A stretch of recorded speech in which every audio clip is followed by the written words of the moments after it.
Good morning and welcome to something of a slightly different video for things on ArchaeoSoup. Today I'm joined by a very familiar face in the form of Mr. Andy Brockman, but also a new face, his co-author, partner in crime with a recently published book, Tracy Spaight. Good morning to both of you. Morning, Mark. Good morning. Good afternoon from Cyprus. Oh, good afternoon from Cyprus. Wow. Well, the glories, the wonders of a round sphere that we live on. But that's a whole other archaeological topic and scientific debate, isn't it? Um, We've done flat earthers before, haven't we? we have, and that was fun. But today we're here to do you, if you'll forgive the slightly strange parlance. Do you have a book that's recently been published called The Buried Spitfires of Burma, A Fake History? And this is the story of a curious assertion by a Lincolnshire farmer, David Cundall, that there were numbers of Spitfires buried in former Burma, which were just waiting to be found, waiting to be uncovered. And I remember when this happened back in 2012, I was very interested in the processes that led up to, frankly, just being able to get into the country to assess these assertions. All sorts of political gates were opened. I remember David Cameron making a big, I think, trade trip and delegation at the time.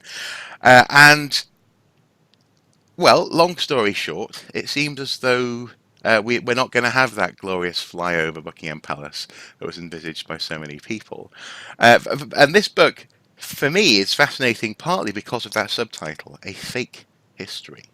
Now, I don't want to talk for you, because this would be really weird if you just listened to me talking about your adventures in your book. So, how did this start? I suppose, first of all, how did you two meet, and how did you get talking about trying to find Spitfires in Myanmar? Well, we met through the medium that we're using now, the internet. This project wouldn't have happened without modern social media and the internet. And Tracy, you picked this up when you were. Were you were based? Were you based in the States still at that time when this first started? Yeah, I was in the Bay Area, so maybe we could start there. It was April 2012, and I run special projects at Wargaming. My task is basically to come up with out-of-the-box sort of marketing projects, mostly around working with military history museums, since we make games about the vehicles of World War II. Yes. And I just finished a project with USS Iowa, which they're relocating from the mothballed fleet in San Francisco Bay, and they moved it down to Pier 87 in Los Angeles, where she's moored today. And I just finished up that project, and this came across my desk. I saw articles from The Guardian, The Telegraph, and later the BBC saying that the Prime Minister, David Cameron, had just finished negotiating a deal with the President of Myanmar for the recovery and repatriation of a dozen or 24 Spitfires that were allegedly left after the war and buried in their original crates at what was RAF Minglodon Airfield. And I thought, wow, this is pretty amazing. Could this be true? This is a fascinating story. And I ended up basically using the internet to track down the Lincolnshire farmer, David Cundall. And he had just had a falling out with his partner at the time, who is Steve Boltby Brooks, who runs the Spitfire Training School. And so he was sort of at a place where I thought perhaps we could get involved and help to see if there's something we could do to aid his quest for finding these planes. And I ended up bringing him out to San Francisco to meet with our team to show his evidence. He brought a whole stack of things. He had shipping manifests and letters from veterans who are talking about seeing or hearing things about Spitfires being dumped at the airfield. And I remember thinking, we discussed it. We're like, well, this could be a Shaggy Dog story, or maybe they are there, but we'll dig them up and they've all rusted away into nothing.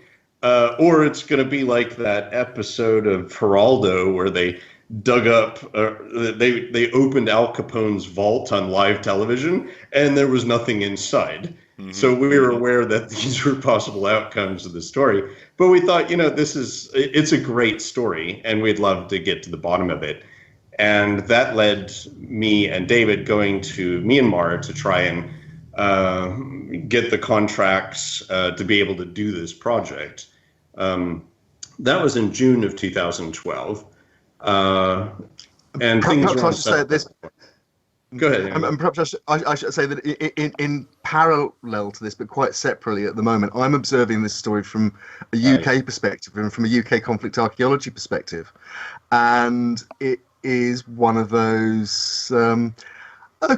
stories, because in conflict archaeology, it's a trope that we've heard before, the buried or the lost treasure, if you like. From World War II, it's normally a really famous type of aircraft or tank, or Rommel's gold is another famous one, or Yamashita's gold in the Philippines. And these are stories that have a huge amount of currency in popular folklore, but there's actually very little hard evidence to back many of them up. There's often a kernel of truth, but we expect really to look at these as part of the folklore and the popular culture of World War II. So we were chatting away on various subject forums and things like that, and I ended up writing an article for Heritage Daily, Marcus Milligan's website, which I was writing for at the time. Which, again, thanks to the internet, got picked up by Tracy and his colleagues. It was how we connected, yeah. Well, again, you can explain that, Tracy. Yeah, that's right. So part of our thinking was, okay, let's follow this story and see how it comes together. So we brought to a New York documentary film company. I'd known about Mark back when I was at National Geographic, and he was formerly at National Geographic. So through John Halperin and them, I thought, okay, well, we'll make a little film about this because it'll be a fun adventure. And in the course of talking with David and looking more at his story and the evidence, we started finding gaps. That it's like, I don't think it could have happened the way that he's describing. Now, at first, I didn't have a strong basis for doubting this story. I mean, the BBC said it was true, and the Prime Minister said it was true. Like, well, okay, surely somebody at 10 Downing Street had done a little bit of investigation, and the BBC as well. So it seemed like, okay, well, stranger things have happened. This could be true, or there could be a kernel of truth, as Andy had said. But we were starting to find inconsistencies in interviewing David and following him around. And so when we got back from Myanmar, we had seen Andy's article, and we decided, we need help. We're not sure how to manage what we're seeing in the context of the military archives in the United States for the Seabees, not to be confused with the construction battalions from the Army versus the naval construction battalions that built the runways out of PSP and all those sorts of things. So once we had seen Andy's article, we thought, okay, we should commission him to do a desktop study to help us understand what we're looking at. And that's how we ended up getting together. Okay. I suppose at this stage, if you don't mind me saying, that from a third-party perspective, from a slightly cynical archaeologist's perspective, it seems to be an unusually prudent way of behaving for a games company, if so to mean. Actually reaching out to someone who, for example, is an archaeologist to commission a desktop research is something that I think would have surprised me back in 2012 when I first heard about this story, in terms of how you wanted to get down to some sort of truth. I suppose my one of the questions I would ask at that point then, and I'm don't get me wrong, I'm not trying to sort of undermine any sort of sense of responsibility, but I'm just curious. What was the goal therefore to try and assess chances of a positive outcome, or was it more about a positive here meaning retrieving Spitfires, or was it more about actually seeking the truth of the story? I mean, in that sense, were you open to the story being one of we looked and there weren't any Spitfires? I think it's worth starting. First off, our company is based on history. Yeah. We go to extraordinary lengths to make sure that when we design a tank or a ship or a plane, that we get it right. I mean, we look at the blueprints. We have the operating manuals for pretty much every vehicle of the Second World War. It's an impressively huge collection in many languages. And then we even go out and take measurements on surviving examples of the various craft. So there are a fair number of historians, a lot of military veterans in the company that are really concerned with getting these things right. So I think it's part of the DNA of who we are. We want to get the history right. And we also want to do everything to the highest professional standards. This was a new area for us. We hadn't previously done anything like this. I am a historian by training, so that's my background, but I'm mostly an 18th century person. So modern military conflict, I didn't even know there was a discipline called conflict archaeology until I read this Heritage Daily piece. And I thought, okay, well, this is the kind of expertise we're going to need to understand both the archival material, how to proceed, how to do an archaeological dig properly so everything's recorded, that we don't damage anything because that would be embarrassing. So we wanted to do it right, in other words. Now, we didn't know what the outcome would be, whether we would find planes, a big empty hole in the ground. We were aware these were all possibilities. Okay, interesting. And I think it's fair to say from my point of view, right from the get-go, there wasn't an assumption about how the project would end up. No. It was an incremental process. So the desktop turned into a go decision about working in Myanmar.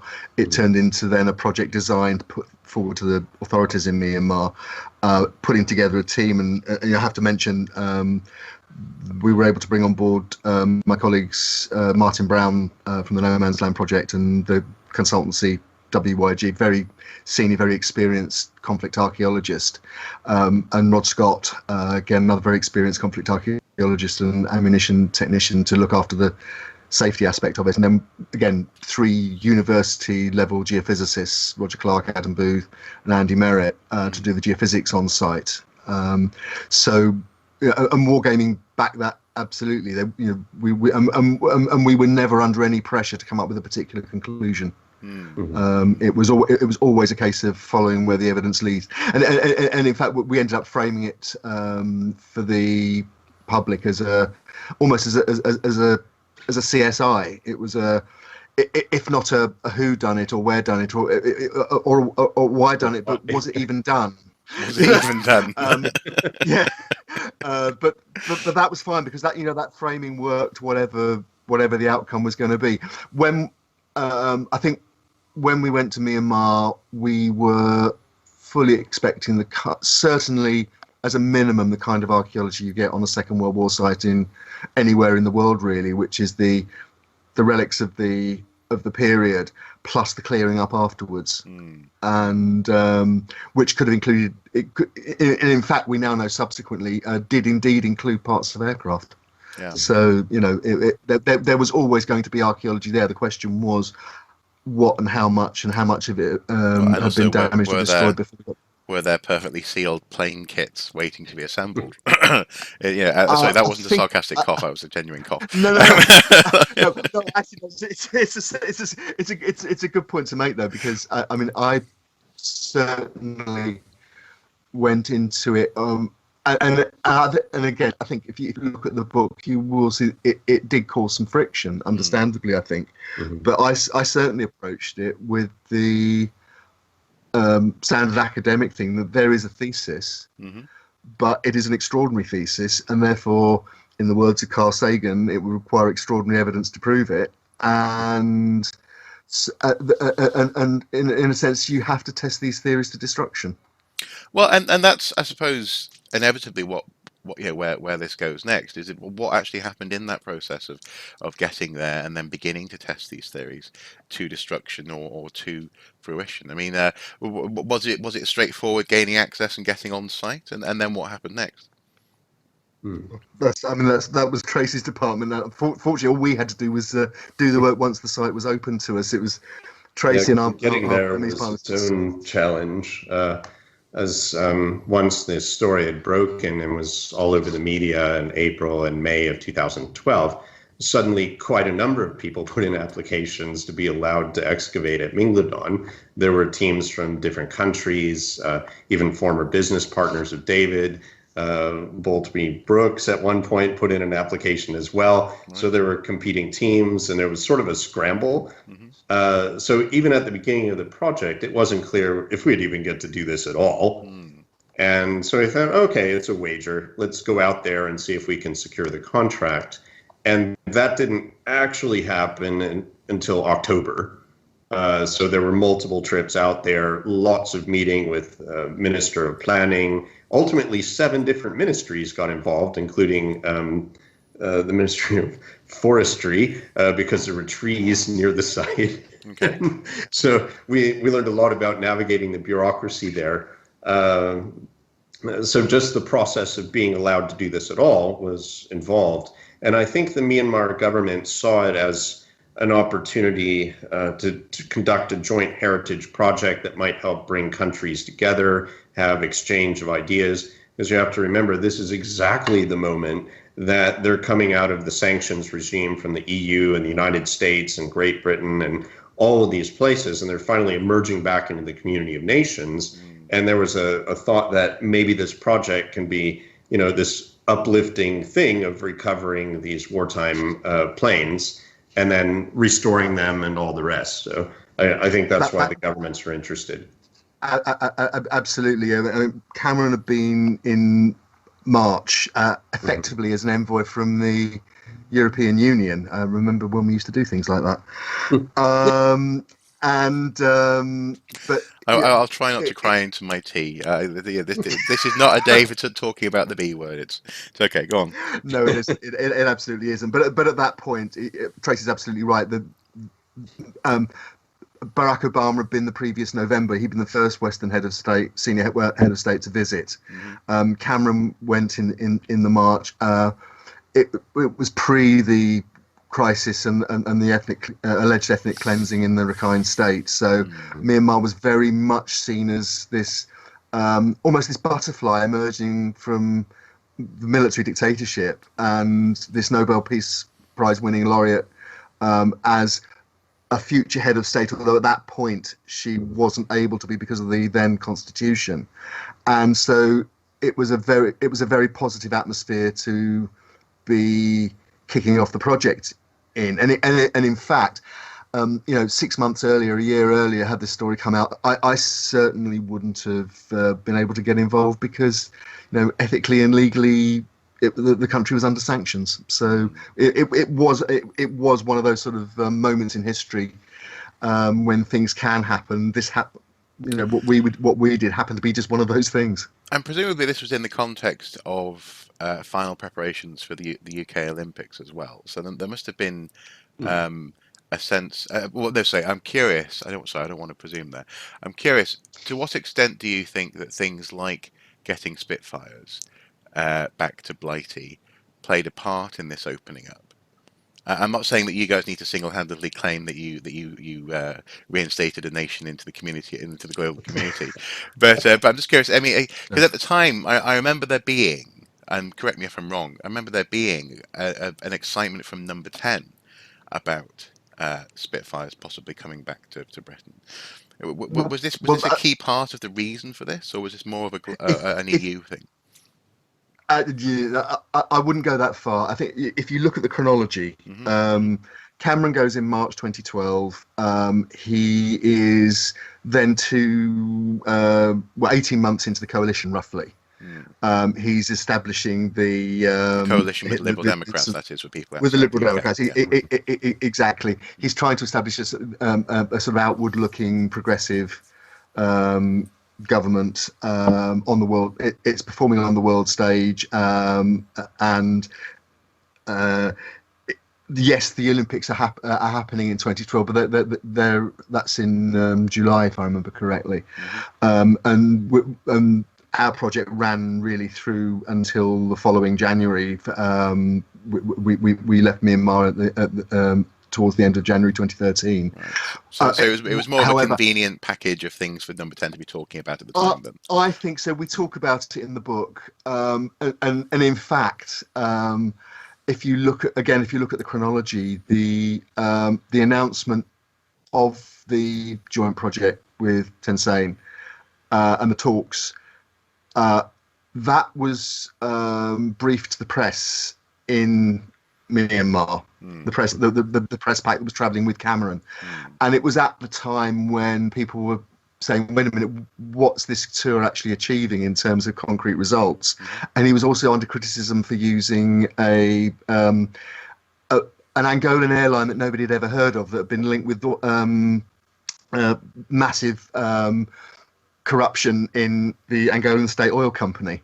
So there might have been ulterior motives maybe for playing up this particular story at the time. Having said that, we have to say thank you to the Foreign Office, and particularly the embassy in Yangon, and the one of the staff there, Fergus Eckersley.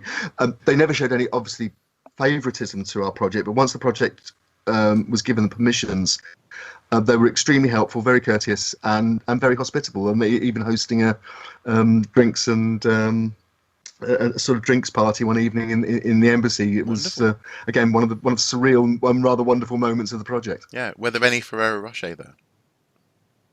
No. Oh well, never mind. Now, moving on then. It was much more upmarket. It was much classier than You can't get classier than a Ferrero Rocher.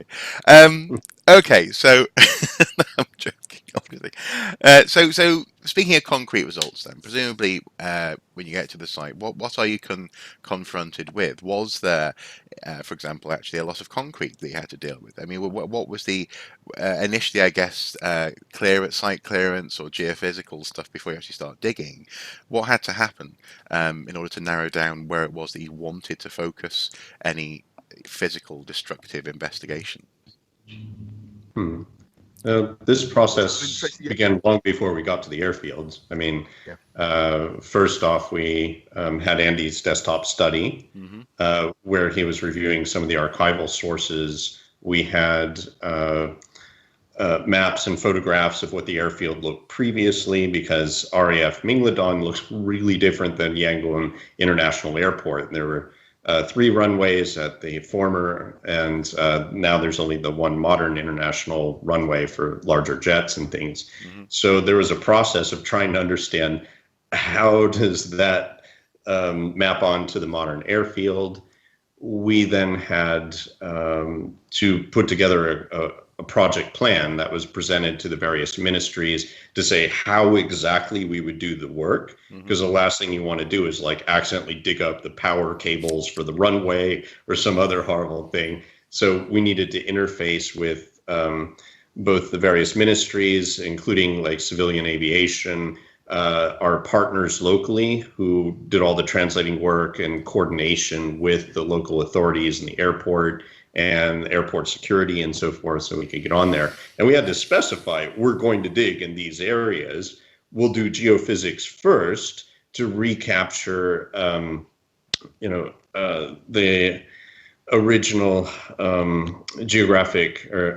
geological and geographic surveys that were done by the geophysicists back in 2004, so we could recover what he had seen in the ground to help us pinpoint exactly where we were going to dig. And then, of course, David Cundall and his assertion, yes, it's we started the grid survey next to this runway light, and they knew which one it was, and so forth. So that was sort of the process before we, even brought the excavators on site and started making holes. What just out of interest, can I just quickly, just out of interest, and Andy may be able to answer this. What were there any key anchor points that are of similarity that actually helped you to map maps onto each other? Were there corners of land holdings or particular buildings that had survived? How did you manage that? Absolutely. What we did was a standard desktop map and air photo study, basically. What that showed was that there are big chunks of former RAF Mingladon lying visibly lying underneath the modern, if you like, levels of Yangon Airport. So, for example, Tracy talked about the original A-shape, really, runways, the 3 runways that were built in the 1930s and were there in the 1940s. And parts of those are still there and actually still in the alignments are still in use. One part in particular is used for the military part of the airport. Right. The Myanmar Air Force have a base on the airport, as well as the civilian traffic, and their taxiway out onto the runway is one of the runways from the 1930s and 40s. So we were able to align that up with the site that David claimed was the site that the Spitfires were buried, according to his assessment of the evidence and the witnesses. Okay. And we also found, for example, when we got there, that we could stand on elements of the 1940s concrete from the rebuild of the runway that happened in 1945-46, and then the subsequent rebuilding that happened when they went originally to one runway to take the new long-range 4-engine airliners like the Constellation and the Stratocruiser and so on, when they were developing the air routes to the Far East. Post-war, BOAC, Qantas, and the airlines like that. So we could see this, actual stratification in the landscape. I should say though that although we identified targets where we said we thought there would be archaeology and we would like to dig we were actually there to prove or disprove David's theory primarily. So the sites we actually dug, certainly initially, were the sites that he said, yeah, I want to dig there. And he said that in London and then repeated it again when we were on site in Myanmar. So when we actually broke ground, and again we were using standard conflict archaeology techniques, really. So, or in fact, standard field archaeology techniques, where you don't start digging with a trowel and a toothbrush until you've done the surface strip and the big yellow trowel, courtesy of JCB Limited. And so that's exactly how we approached it. And Martin, the field director, obviously extremely experienced in doing that kind of work, and that's exactly the way he handled it. And I think, in the end, although it wasn't the result that David wanted, we have an archaeologically valid result from that method, using that methodology.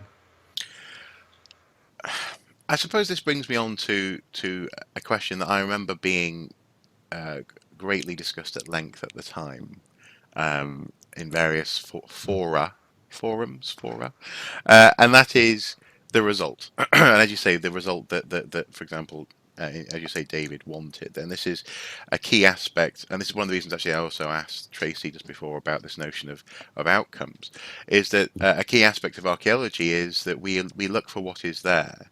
We're not trying to find something that we presume is already there. I mean, sometimes obviously we're led by things like desk-based assessment, maps, place names, surface scatter of finds, so on and so forth. But ultimately, we don't know what's there until we look. And if we don't find something, that is a valid archaeological result. What was found, and what happened in terms of community response? Because inevitably there's not just archaeologists and the public at large interested in this sort of thing. There's also a amateur / professional amateur community which really gravitates to this sort of story. Indeed, recently Andy and we saw some interesting comments on videos about this discovery from that sort of community. So what happened then? What was found and how was that received? Right. Well, the term, and the archaeologists in our audience today will be familiar with the term ground truthing. It's the one, and it's the again, one of the ways we framed the whole expedition was that we were going to ground truth the legend, the story, whatever you want to call it, the theory, and what we were able to identify, thanks to the geophysics, which was then backed up with targeted excavation, and indeed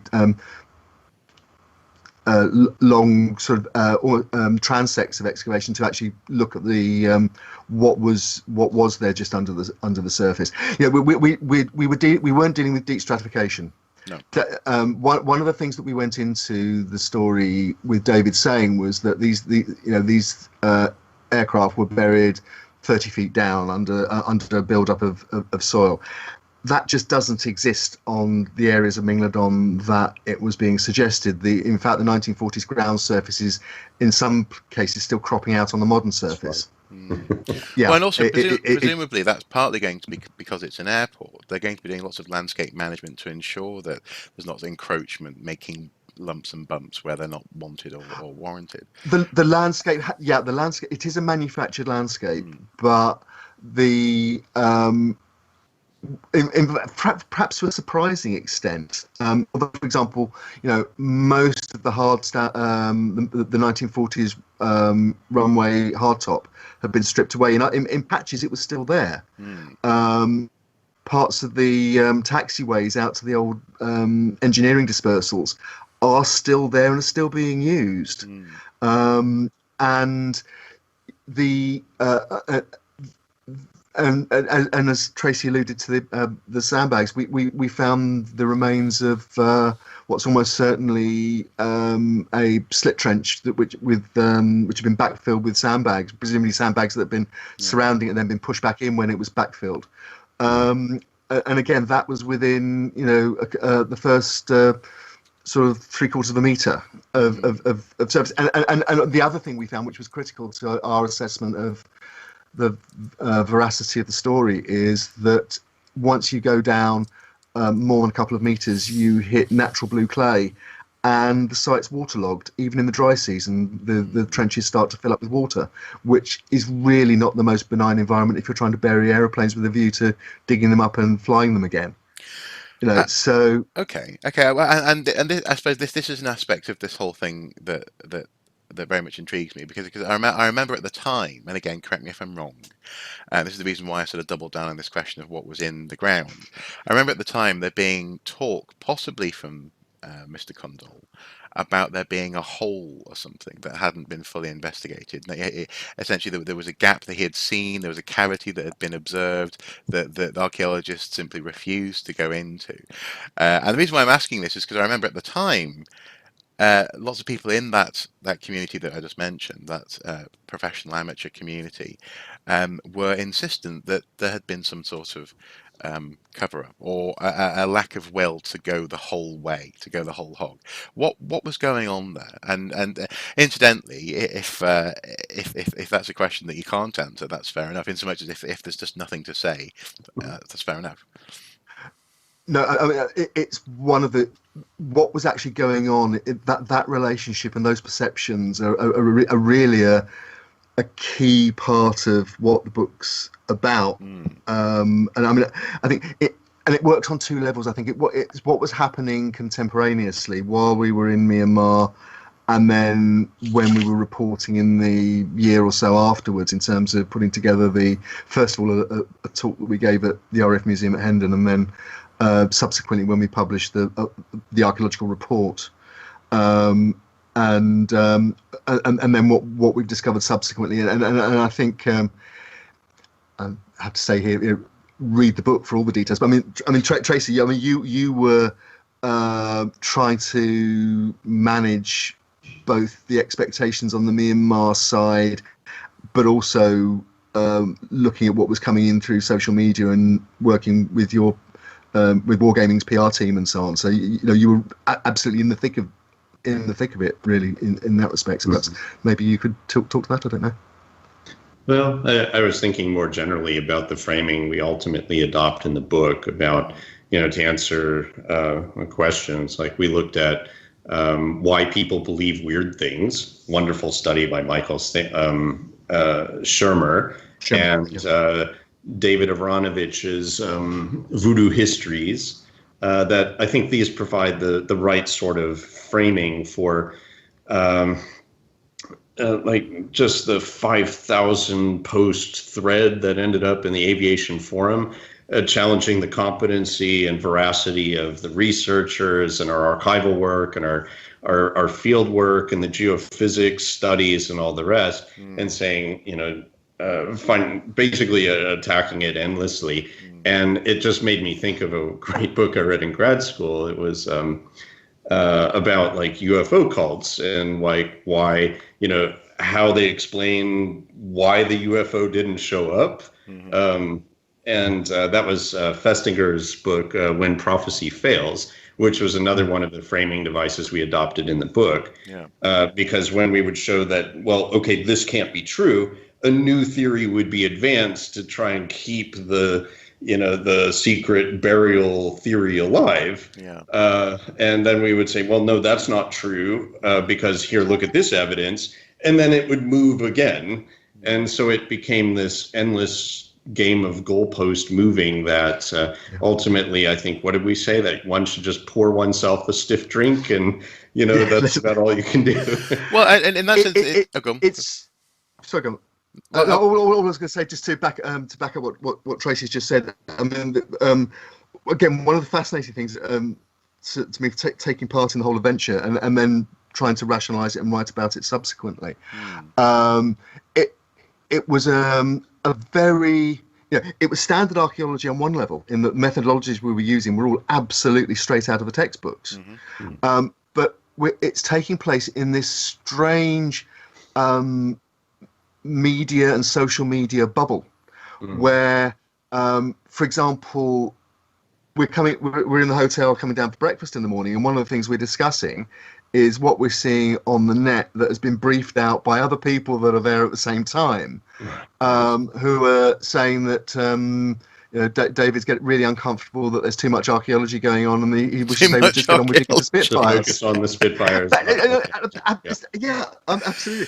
Well, and this was being briefed out and reported back in London by the journalists, and it was then coming back to you Myanmar guys and questions, and causing problems with the government, where you have people in the government saying what's going on out here, So it was a very strange, although what we were doing is very orthodox, the situation itself was very strange and in the end quite fascinating, and obviously it was stressful too. So many things combined on that airfield. I mean, you had, by the end of it, they built a guard tower to watch us doing archaeology. So you have members of the military police watching, but I'm not sure they understood what they were looking for as they're watching the geophysicists doing their surveys or trenches being dug. So you have the Myanmar government, which had multiple site visits with relatively high-ranking military or civil government officials coming in caravans of black SUVs with armed military police. And it was a really surreal experience to try to do archaeology in that environment with competing media narratives coming out from other parties that were there. It was pretty hard, but I think the team still managed to do professional work in a really difficult environment and end up with usable archaeology and interesting story. Okay. I think I have to stress as well that the bedrock of all this was the air photograph work, and particularly work in the documents from the National Archive and other sources, where we were able to timeline what had happened on that airfield, but also the political and military context in which it had happened. And we were able to test David's witnesses, and a number of witnesses we were privileged to be able to meet. Private Stanley Coon being one, who'd been with the army in Burma. Group Captain Maurice Short, who had been in the RAF on Mingladon in 1945. And both of whom had heard these stories, and we were able to talk to them, and if you like, get an unfiltered version of what previously we'd only had filtered through David and his colleagues the Spitfires to be there. Precisely. And I suppose in that sense, that brings me to an interesting and actually quite timely observation that essentially what you were experiencing there is something which has become increasingly common, certainly in public scientific platforms. and that is the need to, well, arguably, I suppose, to put it at its most positive, the need to ever more fervently, express the values and virtues of actual scientific method, as opposed to constantly moving, as Tracy was describing, constantly moving the goalposts when you don't quite find what you're looking for. Well, oh no, actually, what we meant was this. This is something that we see, for example, in lots of flat Earth conversations that happen. You know, when the evidence of their own experiments goes against their assertions, they go, well, actually, maybe there was a variable that we haven't accounted for, and that crucially is one of the key differences between actual archaeology and pseudo-archaeology, in so much as often pseudo-archaeology thrives on never quite answering the question, as opposed to actually finding an answer to the question and then finding the next question. It's sexy, it's attractive to keep on going, oh, we'll never know, and keep on, having adventures. But It actually, I makes think for good television. it makes a On great the television. History Channel, for example, in a certain excavation on a small island off the coast of Nova Scotia that lasted, what, 8 seasons worth of digging? Precisely. Yeah. But ultimately, that's the other thing as well. Is archaeologists are not interested in that sense, ongoing, never-ending excavations, unless, of course, they have family endowments that allow them to live on sites for their entire lives. But I suppose in that sense, there's something. Just coming back then to this notion of what archaeologists, I guess, in this instance, because also obviously I'm an archaeologist in this instance, and we're talking from that perspective, can learn from this sort of case study. It strikes me, I suppose, first of all, that there's something slightly Arthurian about the notion of Spitfires waiting to be discovered.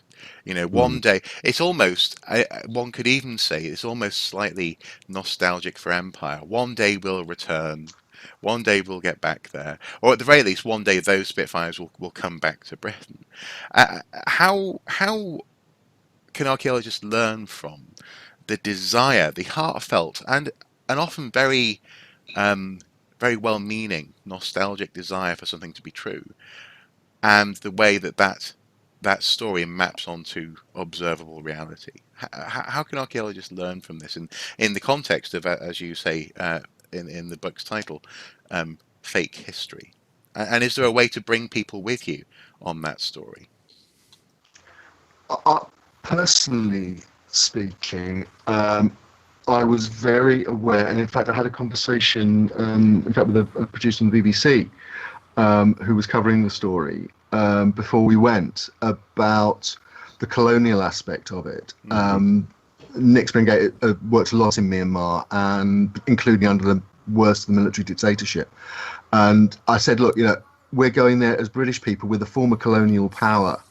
I don't want this to look like a colonial expedition. How can we avoid that kind of perception? So pith helmets, stay at home for a start. Absolutely, No pith helmets. And yeah, exactly, and exploiting the local economy for something back home, and in particular, and I think that's particularly, it is one of the most sensitive areas of the project. And again, we addressed this in the book, but certainly one of the reasons I was comfortable working on the project,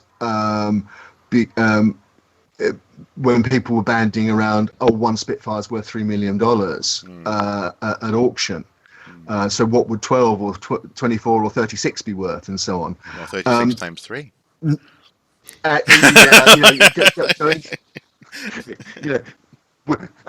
then it was bizarre. There were conversations going on. Well, the value would drop because there'd be a glut in the market, right. or they're only Mark 14s. They wouldn't be worth that much anyway. And then, as we discussed in the book, there was someone came up with a workaround for making them look like a Mark 8 Spitfire, which was the one that was actually in service in the Far East at the end of the war. So it was all this was going on, and I was sort of reassuring myself that actually it's not going to come to that, because they're 99.999% they're not going to be there. And what we're going to be dealing with is the fallout from that revelation. You're absolutely right to mention the Arthurian aspect of it. I mean, again, it's something we allude to in the book, but I think if you talk about English culture in particular, the Spitfire is a bit like Excalibur. It's the beautiful weapon. But, and here, instead of a lake, it was an airfield in Burma that it had been cast into at the end of the war. So there is. I'm absolutely with you on that mythological element, in terms of people's gut relationship with the story. Well, what was really interesting is working with an American film crew and obviously an American co-author. The different. I mean, Tracy, how did you see that? Because what? Well, can I just say, incidentally, just before Tracy dives in there, can I just say I actually haven't read the book, so that analogy, as you say, is clearly quite deep rooted in a British perspective. In particular, the way in which people were talking about the Spitfires is the way that in particular Brits often talk about. So in Wales, there's ancient heroes as well, who might come back in Scotland and so on and so forth. I imagine that the same is true in many places. But yeah, so I mean, how was that then? What was that like plugging into culturally then, Tracy? Wow. I mean, so as an American, I was fascinated. For example, I went to an air show at Duxford, the Imperial War Museum's Duxford, and they were flying Spitfires and other aircraft. And I just noticed all the British people standing a little taller and straighter when they hear the Merlin engine come swooping by. And of course, we enjoyed some Spitfire ale, and I learned all about the wonderful marketing campaign behind the Spitfire beer, which I found hilarious. Goring, Goring, Gone, and Spot the Oddball, and they're hilarious. I also visited, the Priory, where they have the stained glass window in almost iconographic or religious terms, celebrating the role of the pilots, the few who saved Britain during the war. And it just becomes clear, wow, the British really loved the Spitfire. And I don't think we have a corollary in American culture. I mean, maybe the Russians do with the T-34. It's celebrated similarly as the weapon that won the war and beat the fascists. And I'm not sure we have anything exactly analogous in the United States. I mean, we like our P-51s and other aircraft, but it's different. It's not like our Excalibur. We don't have that legendary background to tie it with. No, I mean, from what little I know, I suppose the closest analogy I can think of from a US perspective might be thinking about rifles. So, like the M1 Garand, for example, might be seen as the weapon that helped take back Europe. Well, actually, if you go back further than that, it's the Colt Peacemaker and the Winchester 73, isn't it? The weapon that won the West. Yeah, that's good point. Yeah, won the West, inverted commas. Yeah. Okay, interesting. Well, so there is that. Then there is this sort of slightly mythological element, and in that sense, because the myth doesn't require proof to continue telling, it can continue to exist separate from any investigations into the myth. It's one of the reasons why, for example, Avalon continues to be, attached to various places in the country. I suppose I found myself coming back then to this question of what have you learned, and how can other historians and archaeologists learn from this interaction between myth and investigation of physical realities. Is there a lesson to be learned, or does one simply have to accept that people will continue to tell the myth because the myth often is more important to them than the facts? Shall I go first on that? I mean, again, it's one of the things that we try and address in the book is what is the meaning of all of this? What lessons can we draw? And I mean, one of the lessons that I certainly drew from it is, and I've only thought this the more so in the years since, and obviously, since we dealt with this particular myth, we've had the whole idea of post-truth and fake history and fake news and so on has become much more current. 3 years after we were there, we get the Brexit vote, we get the election of Donald Trump, we get the whole attack on the traditional media, and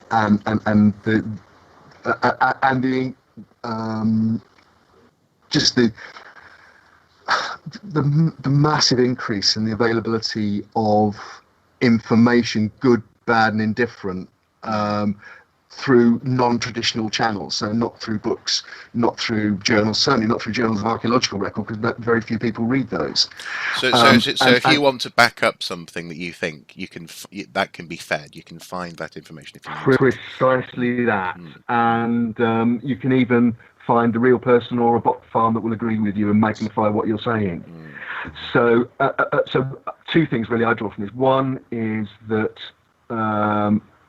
on the dark side, really, these myths and legends, good, constructive and destructive, once they're established, they're very difficult to row back from. So we have to learn to live with them. Stonehenge and Druids, man. Stonehenge and Druids. Well, and you have to learn to live with it. About that one since Stukely first proposed it in the 1700s. But I also think it's really important that we as archaeologists and historians don't walk away from the field and abandon it to the bad actors and the bot farms. We have to be prepared to step up and confront misinformation, and particularly when it's destructive and dangerous misinformation, as we've seen, for example, in the misuse of certain aspects of European history, like for example, the Viking Age and so on, by white supremacist groups and so on. Now, obviously, that's not what we're dealing with here. We're dealing with a much more benign fake narrative. But I think we have to be prepared to say, look, yes, you can believe it. It's a wonderful story. This particular story doesn't hurt anybody, but it's not true. And these stories, the story of the 14th Army, the story of the relationship between the 14th Army and the Burmese people and the Japanese in Myanmar in 1945, is much more interesting than whether Spitfires were buried or not at Mingladon and Mishinor. And the white noise of the Spitfire story has actually drowned out a much more interesting narrative. For example, our air servicemen going on strike because they didn't want to do what they saw as pointless work while they were waiting to be repatriated because they were being demobbed. The fact that the army couldn't even put its troops under hard accommodation during the monsoon season because they were short of pretty much everything.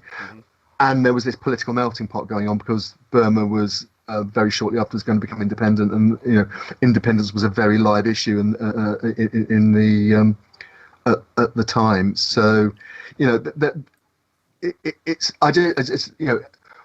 I hope what we've done is establish a story, a narrative that's based securely on evidence. It's there, it's in the public domain. So whenever this story is referenced again, whenever somebody says, oh, there are Spitfires buried at Mingdon, other people can say, but that team looked at it, there's their report, there's the book, there's the documentary by Mark Minucci in room 608. And so there is that evidence there too, and it's there, it's in the public domain, it's open access, most of it, and or very, very easy to access, and there's no excuse for maintaining the fake narrative. We conclude the book with Carl Sagan, his book, The Demon Haunted World, Science as a Candle in the Dark. I had the privilege to meet Carl Sagan when I was a grad student at Cornell, and it was just fantastic. So I've read all his books. I love The Demon Haunted World. And in it is a warning that in the not too distant future, through technology, we may have forces that are beyond our control, like unaccountable transnational corporations that will determine what we see. Then I don't think he foresaw the rise of bot farms of teenagers in Macedonia or other places cutting and pasting and making up articles about the Pope endorsing particular political candidates.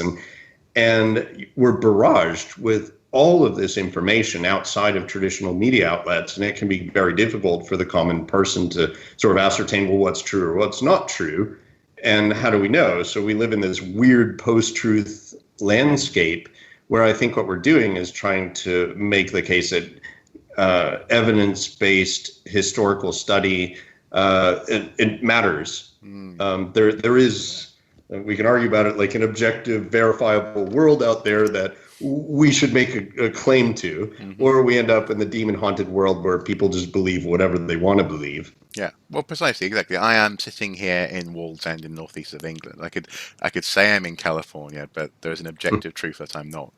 I suppose on that note, I really like the book's cover.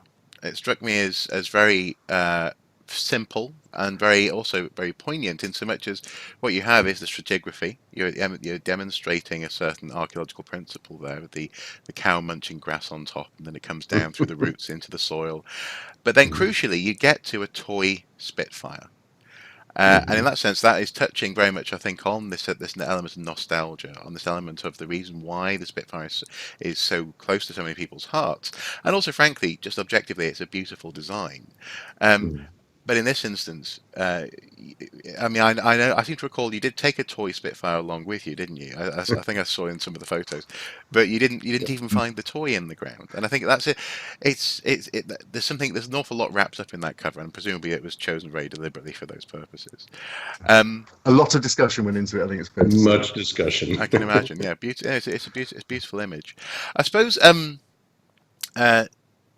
Finally, I guess I'll invite you just to sort of make any closing statements you want to make, but with a very firm, exactly, with a very firm tongue in cheek. Have you considered, Tracy, or anyone at the company considered making a Burma Spitfire that's playable? Maybe it's invisible because it's not there, or possibly one covered in soil. I don't know. I should point out, you probably picked up one of Mark's particular interests, enthusiasm, and expertise is gaming and archaeo gaming and so on. So I mean, it could be an unlockable DLC. The invisible Burma Spitfire. I've done some gosh, now I'm blanking on what the name of the film was in English, but there was a film about the Polish squadron in the Battle of Britain. And in conjunction with the movie, we actually did release a version of the Spitfire, or no, I'm sorry, they flew Hurricanes. But we had a Hurricane with Polish markings for the Polish squadron that we did put in our game, World of Warplanes. We haven't done the same for Burma. That just, it didn't come together. No. We have done movie tie-ins with, Dunkirk, with various films over the years where we have created things. I thought, well, we could have a loot box, like a crate or something with one of them in it. But yeah, we didn't go that direction. I suppose it would be unfair to have an invisible plane as well, wouldn't it?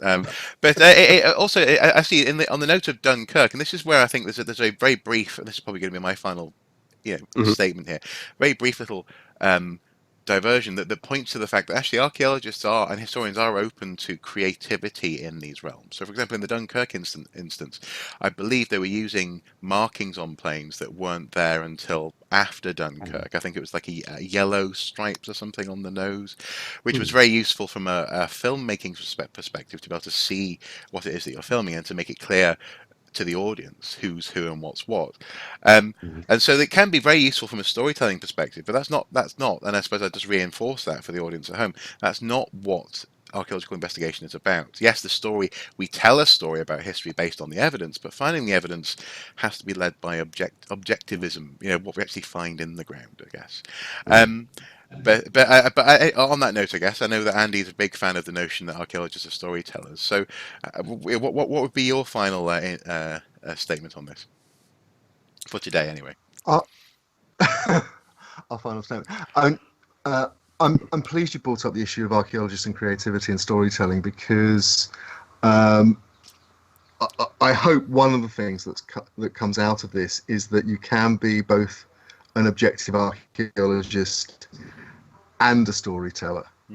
And in fact, we've pitched and I've had the privilege and pleasure of being involved in writing up the story at all those levels, from working as a researcher on the documentary to being involved in the documentary, to writing and editing the technical report, which is a standard archaeological report, and you could download from various websites, academia.edu and so on, and just look at the standard academic approach. But then with the book, we deliberately set out to do something a bit more playful, and you will see if you pick it up, it is not a standard archaeological textbook, and it's certainly not a linear retelling of the Burma Spitfires expedition of 2013. What we tried to do is relate it to what was really important, which is the history and culture of Myanmar, Burma as was, Myanmar as is, so that that's not lost. This isn't just a story about an English obsession.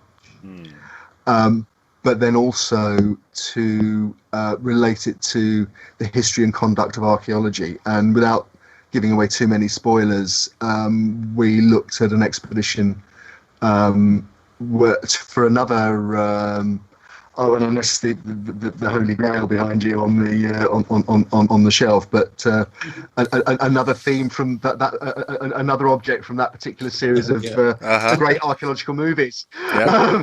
Yeah. You chose wisely. Thank you. I drink from it every day. You never know. You never know. Absolutely. No, there was an expedition in the first decade of the 20th century to Jerusalem, which has many parallels. We felt with what happened in Burma and the legend really of the Burma Spitfires. So we wanted to draw those parallels and maybe get people to think a little bit about what archaeology is, what it can do, what it can't do, and what happens when that scientific objectivity collides with those things that people really, really want to believe. Okay. I would just echo some of the same themes, that it was really fun to write this book. It took us forever, but we got to stray from the conventions of just normal academic writing. It's all there. The scaffolding is 20 pages of bibliography at the back of the book. But at the same time, we had more freedom to sort of explore the themes by creating fictional characters to represent Burmese spirituality. For example, we have a fictional SOE operative working in theater, arranging the sorts of things that would have had to have happened for this story to be true, who then writes its own fictional novel and thinks about the fictionalized film version that he would star in. So we got to have some fun as well. And we also parallel our adventures with, well, really, I guess, two archaeological expeditions, the one under Sir Charles Warren in 1867 and the 1911 one under Montague Parker and Dr. Juvelius and the rest of them. And it was kind of fascinating how things that happened to them also happened to us. Especially with Ottoman troops showing up at your dig site versus, the you had Ottoman troops in Myanmar. Goodness me, that's shocking. Excellent. And that's another. I guess another element that presumably comes out of this is this element of the more things change, the more things also stay the same. So even though we're living in this post-truth era, there's always been an element of that. Actually, I suppose I actually recently read about fascinating concerns about the evils of pulp newspapers in New York and other places in the late 1800s, early 1900s, there being commissions on fake news back then. So fascinating. But as you say, the Buried Spitfires of Burma, a fake history. A fascinating potential read. I'm definitely going to pick up a copy. In fact, I'm disappointed I haven't received a free signed copy, Andy. I'm only joking. Not joking. Not joking. But look, Tracy's in Cyprus. I'm in London. We're all in lockdown. How do you think we're going to do a signing? Well, I don't have to bring it to you. No. In all seriousness, we can arrange it. No. Whenever I can fly again. Absolutely, so. I'm happy to buy a copy, but I'd love to get it signed if possible. Well, thank you for your time this morning. Thank you, and these guys are available more, for questions and comments below. And I'm sure if something particularly pertinent comes out of that conversation, that they'd be happy to return in some form to address those questions. It's been very interesting, and thank you for your time. Thank you for watching, everyone at home. Thank you guys for turning up. Thank you. Thanks very much.